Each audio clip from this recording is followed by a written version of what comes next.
What's up, everybody? Marcos Villegas for Fight Up TV. Off camera in this interview with Jarrell, Big Baby Miller. Jarrell, good to see you again. How are we doing since the draw against Andy Ruiz? Was it a draw? You tell me. Was it a draw? You tell me. You interviewing, it was a draw? I know what it was to you. You know what I mean? He basically just said it wasn't a draw. He just said he's not his head just now. Yes. I mean, listen, I've been dealing with some legal stuff, promotional contracts. You know, I'm a free agent now. No manager, no promoter. Been talking to Gold Star and Spencer and Turks and trying to figure out what's the best avenue to take. And I might become a Saudi resident. And that's how I feel right now at this point, you know. Leave the BS over here behind. But not in UK, but in America. Yeah. You know, UK fans love boxing. In America, they're biased. And I'm American. Why do you say that? Biased how so? I feel like, you know, sometimes as you know, being from Brooklyn, you know, people that come from where I come from, how I grew up, will understand the grit, the grind. Yeah. But if you're kind of in a posh lifestyle, you might not understand the bullshit that we go through. And they kind of go at the most polished person on the mic and listen to them and not listen to the guy that's really going through what I'm going through. You know what I mean? So, like, my thing is this: I'd rather just go to a place where it's a fresh start and kind of take it from there than dealing with all the biased BS. You know? So how are we feeling since that performance? Have you been given a date at all? Like, do you? We have a couple dates that have been given over the last 2 or 3 days. The opponent hasn't been picked out yet. Nothing has been signed yet. Just no contract's been signed yet. It's just all talk. But end of November, December, what we're looking at right now, and you know, we're gonna see this. It's part of why we're out here. You know. I know Andy was your friend. I would imagine that was kind of a difficult thing to go through. I captured that moment when you hugged his son. I guess, you know, in terms of a rematch, you're probably not interested, huh? I'm not interested in a rematch. The fans are not really interested in a rematch. You know, I don't think no promoter really wants to pay for that kind of rematch anyway. You know, it was a one and done kind of situation, you know, and, you know, 99% of 9 fans, even the Mexican fans there that night, thought that I won, and I knew I won. So move on to something else, you know. You know, when we look at, you know, potential fights coming up, is there someone in particular you're targeting?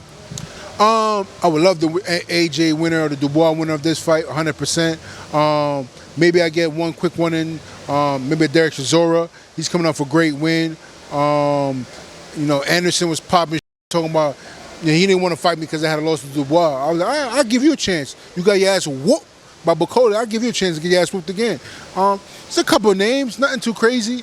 But yeah, definitely want the AJ fight. What changed when I spoke to you about Jared? You're like, no, I don't want to say anything. You just because you know, I heard he was still talking shit. You know what is after the fight, he don't need to fight like Mike. Yeah. He need a good 2, 3, 4, 5 tune-ups. He's still young, and get his way back up the ring and get the experience. You know, get his man strength up, because clearly you can see the difference between man strength of how strong he is compared to Bacoli is. But at the same time, is they still calling my name. Listen, man, you get spanked. You know, I'll give you a freebie. I'm not to fight Jared Anderson. Let's be straight. I'm the last guy he need to go fight right now. But if the check is there, I would gladly him up. You know what I mean? It's that simple. How long would a fight between you and him last? I think the fight would end quicker than him and Bacoli, really, because now we know he got a chick in his armor. I'm gonna jump on him way faster than Bacoli did. You know, Bacoli wasn't hitting him with a whole bunch of punches till like the middle of the 4th, 5th, 6th round and got him out of there. Now I'm going in from the bell ring. I'm gonna jump on his ass. You know, speaking of this main event, you know, how do you see it? A lot of people feel that it could be a quick night for either or if one or the other connects. But how do you see it? Break it down for us. Yeah, both guys are heavy hitters. You know what I mean? So I think anything can happen. You know, that's heavyweight division. But I feel like, you know, Dubois is a slow starter, so AJ might look good in the beginning. But I feel like when AJ slows down, usually 5th or 6th round, that's when Dubois picks it up. So like I said before, they're both heavy hitters, but Dubois has a better chin. He's been more durable and taking beatings, so I'm going with Dubois in this fight. You mentioned you'd like the winner of this fight. You know, you were supposed to fight Anthony Joshua until what happened. But, you know, there's still a lot of bad blood there between, you know, I think more like him than you. I don't know, you're a happy-go-lucky guy. No, I'm always been a happy-go-lucky guy, but when it comes to him, I think he's a little punk. You know what I mean? So that's what it is. You know what I mean? I want to stomp his face in, and every time I see him, I put pressure on his neck. You can't be posh on camera and try to be a thug in the background. I want you to be that same way all the time. When I see you, it's gonna be smoke every time. How can that fight happen? Have you pushed for it? I keep winning, man. He keep winning. or he lose and I keep winning. Because, you know, AJ does have a name. We all know that AJ has a name, and he can sell tickets in UK. Not so much in other states and other countries, but he was selling in London. So the main thing is, if he wins or he loses, I can still fight him.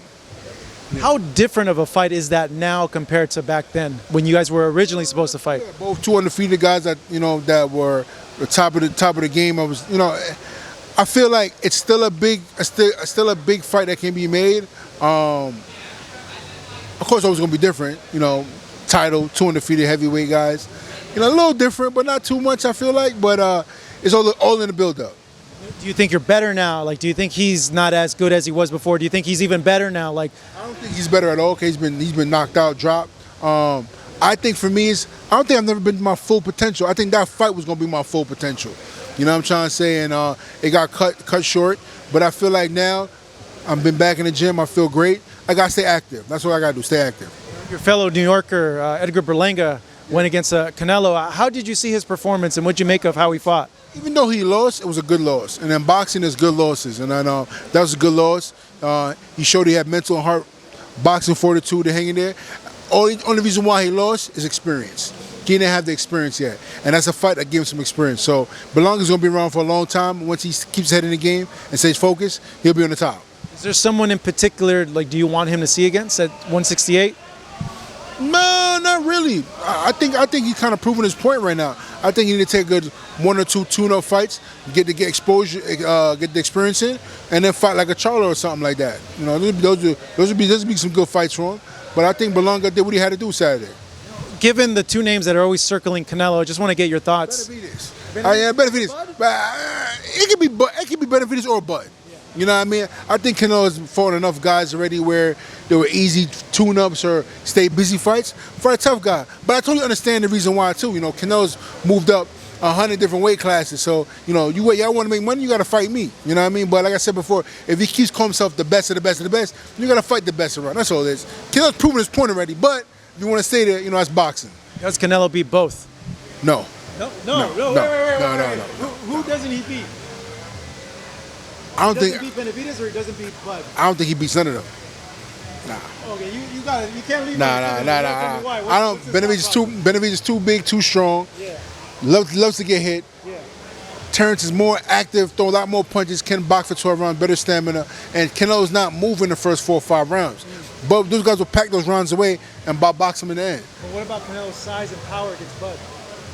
It could be a factor, but I think Bud's still gonna get him though. For some reason, I feel like it's Bud's time. Yeah. Yeah. All right, Jarrell, good seeing you. All right, guys. Appreciate it, man. Cheers, guys.